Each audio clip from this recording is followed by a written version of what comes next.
패밀리카 하면은 일단 카니발이죠. 카니발은 이제 7인승이나 9인승이 있는데요. 대중적인 거는 이제 9인승이잖아요. 그러다 보니까 이제 판매는 9인승이 훨씬 잘 되죠. 가격도 상대적으로 7인승보다 좀 저렴하고요. 사실 이제 9인승 같은 경우에는 6명이 탄다 하더라도 짐을 싣는 거는 의자를 떼야 된다는 불편함. 예, 그런 게 있는데 이 차 같은 경우는 이제 평소에는 이렇게 4명이 타고 다니면서 짐을 편안하게 실 수 있고, 저는 이제 데일리카로 그냥 내가 놀러 다닐 때 이럴 때 아주 편안하게 탈 수 있는 차를 원한다면 7인승 정도가 딱 적당하지 않느냐. 평소에 이제 7인승 같은 경우에 이제 이렇게 쓰시면 짐 싣기가 굉장히 용이하거든요. 근데 9인승 같은 경우에는 만약에 시트를 접는다면 이렇게 올라와 있죠. 이만큼이 올라와 있죠. 그러니까 앞에 시트가 또 있고, 그렇기 때문에 시트를 접는다 해도 짐 싣기가 굉장히 어려운 거예요. 7인승 같은 경우에는 이렇게 해서 밀면 딱 시트가 나오는데 이 밑에다 공간에 짐을 싣기가 굉장히 용이한 거예요. 그러네요. 예, 그러니까 9인승하고 7인승은 확연히 차이가 나죠. 짐을 실는 데에서는. 이 차는 이제 리무진 프레지던트 모델이다 보니까 기본적으로 옵션은 좀 다 돼 있다고 보시면 돼요. 풀옵션. 가장 중요한 거는 카니발은 이렇게 360도 어라운드 뷰가 있는 게 훨씬 잘 나가고 좋습니다. 차 크잖아요. 앞에 다 까먹어요. 그리고 놀러 다닐 때 또 필요한 거는 반자율주행. 필요할 때 살짝 얹어 놓으시면 굉장히 좋은 그런 옵션. 그 두 가지 빼고는 뭐 나머지는 기본적으로 다 돼 있지 않아요. 뭐 통풍이라든지 열선이라든지 전자바퀴 브레이크라든지 핸드폰 무선 충전이라든지. 아, 썬루프. 제가 썬루프 얘기를 하면은 욕을 정말 많이 먹거든요. 뭐 그거 필요 없다, 안 쓴다라는데 실제로 중고차 시장에서는 썬루프가 있는 거하고 없는 거와 이 판매의 속도가 한 3배 정도 빨라요.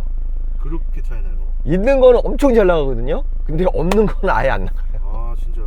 예, 그러니까 카니발을 찾으신 분들이 있다면 한 10분 중에 9분은 썬루프가 있는 걸 찾습니다. 이 리무진 말고 일반 등급이라고 해야 되나요? 그렇죠. 그런 거는 조금 더 저렴하죠. 아까 말씀하신 300 정도 저렴하다고 말씀드렸잖아요. 네. 그러니까 요게 이제 9인승 일반 뭐 급이라고 보시면 한 1000 후반대에서 2000 정도대라고 보시면 돼요. 돈유 같은 경우에는 1000 후반대 2천만 원 근접 요때에서 이제 구매하시면 괜찮은 차를 사실 수 있죠. 그럼 원료는 시세가 어떻게 돼요?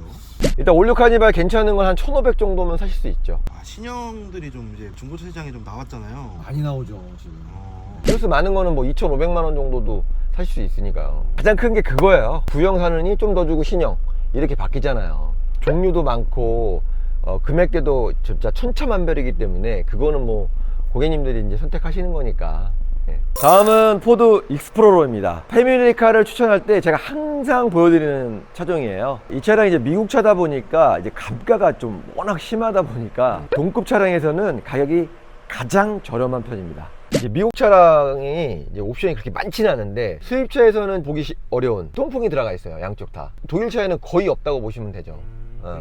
그리고 또 두 번째로는 이 차는 이제 사륜구동 모델이에요. SUV는 다 사륜 아니야? 이렇게 생각하시는데 의외로 사륜 아닌 것들이 상당히 많이 있어요. 독일차 같은 경우에는 요 급의 사륜구동을 찾으시려면 2배 이상 주셔야 되고요. 국내 차량에서 이제 동급에서 이제 모하비밖에 없는데 모하비는 또 디젤이라는 단점이 또 있죠. 그러니까 요즘에 이제 소비자분들이 딱 반반 극명하게 갈리는 거는 디젤의 선호도가 많이 떨어졌어요. 그래서 어떻게 보면 그 물결에 딱 탑승을 해서 이 차가 그래서 좀 잘 나가는 게 아닌가. 이 차의 뭐 가장 큰 장점은 아까 말씀드렸다시피 이제 가격인데 3천만 원이 넘어가게 되면 보통 2021년, 22년 사실 수가 있고요. 엄청 신형. 엄청 신형이죠. 그런데 이제 익스플로러는 한 2천만 원 정도대 초중반만 사셔도 정말 괜찮은 차를 정말 고를 수 있으니까요. 가성비라는 것은 일단 금액이 들어가겠고 고장이라든지 아니면 이제 고치는 어떤 이런 것도 들어가잖아요. 이제 그런 것도 굉장히 용이하고요. 그 다음에 쓸모가 많잖아요. 일단은 공간 넓고 출야를 본다든지 캠핑하기 좋고 차박하기 좋고. 저도 이제 애들이 어렸을 때 카니발을 몰았었는데 그때 이 차를 알았다면 이 차를 샀을 텐데 좀 아쉬움은 좀 없지 않아 있어요. 평소에는 이제 4명이나 5명이 타서 공항을 나갈 때는 이렇게 누르시면 자동으로 접히고 이렇게 자동으로 들어가는 거예요. 이렇게 공간 쓰기가 너무 좋죠. 사실 이거 접었다 폈다 할 일이 뭐 많지 않지 않을까요? 많지는 않죠 사실은. 보통은 이제 요렇게 하고 다니시는 게 많고 그렇죠. 탈 일이 가끔 있잖아요. 1년에 한두 번 그럴 때 쓰시는 거죠 뭐 사실. 전기차들은 시동 안 켜도 이제 히터 나오고 하니까 맞아요. 그런 걸로나 차박하지 사실. 근데 개인적으로 저는 차박 못해요. 불편해서. 저희는 병납니다 병나. 예. 차박은 뭐 할 수는 있지만 차박보다는 이 차가 이제 아무래도 4륜구동에 좀 힘이 굉장히 좋은 차량이잖아요. 그러다 보니까 이제 트레일러를 견인할 수 있는 그러니까 몇 안 되는 차량이에요. 그러니까 그런 쓸모로 쓰시면 너무 좋지 않을까. 마지막은 K9을 한번 준비해봤습니다. 패밀리 하면 이제 아이들만 생각하게 되는데 우리 부모님들도 우리 가족이잖아요. 어르신들 모시기에는 이제 SUV나 RV가 좀 불편한 건 사실이거든요. 그러다 보니까 대형 세단을 좀 밀고 있는데 그 중에서는 가장 가성비가 좋은 차가 K9이 아닌가라고 생각돼서 한번 제가 가져와 봤습니다. 대형차는 뒷좌석을 위한 차라는 말이 있잖아요. 아무래도 이제 SUV나 RV는 좀 멀미 날 확률들이 좀 있거든요. 뒤에 타시다 보면. 대형차들은 또 특히나 이 쇼바, 서스펜션에 굉장히 좀 많은 투자를 하잖아요. SUV는 그 방면에 굉장히 딱딱한 서스펜션이 들어가거든요. 왜냐면은 이제 요철을 넘는다든지 비포장 도로에서 어떤 단단함을 위해서. 그러다 보니까 이제 승차감 하면은 이렇게 대형 세단을 따라올 수가 없습니다. 옵션은 일단 대형 세단의 어떤 장점인 완전 풀옵션이라고 보시면 될 것 같아요. 뭐 무선 충전이라든지 360도 어라운드 뷰 이렇게 들어가 있고요. HUD 다이닝이 들어가 있고 반전 조정 들어가 있고요. 틸팅 핸들이 들어가 있고 메모리 시트 들어가 있고요. 시트 같은 경우에도 사실은 이제 뭐 앞뒤로 옆으로만 되어 있는 것들이 많잖아요. 근데 이거는 이제 디테일하는 것까지도 다 조절할 수 있게끔 허리까지도 이렇게 허리 지지대 이런 것도 좀 되어 있어요. 그러니까 SUV에서는 이제 그런 게 많이 없는데 이제 그런 것들이 좀 잘 되어 있다라고 보시면 될 것 같아요. 패밀리카로 제가 이제 대형 세단을 좀 보여드려 봤는데 대형 세단 하면은 뭐 벤츠 S클래스라든지 BMW 7시리즈가 있는데 그런 거는 좀 너무 부담스러우시잖아요.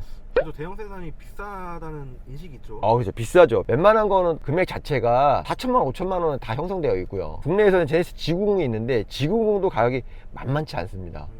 그런데 이제 이 K9 같은 경우에는 2천만 원 한 중반대, 요 차는 2천만 원 초반에 나와 있는데 중반대만 선택하셔도 내가 입맛대로 좀 고르실 수 있지 않냐.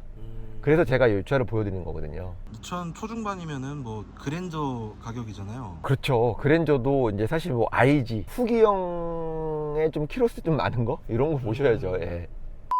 오늘은 패밀리카를 유형별로 세대를 한번 보여드려 봤는데요. 가족이 몇 분인지 아니면 뭐 연령대가 어떠신지 이렇게 좀 문의를 주시면요 그 쓰임에 맞게끔 좋은 차로 추천을 해드리니까요 언제든지 전화 주시면 저희가 친절히 상담해 드리도록 하겠습니다. 끝까지 시청해 주셔서 감사합니다.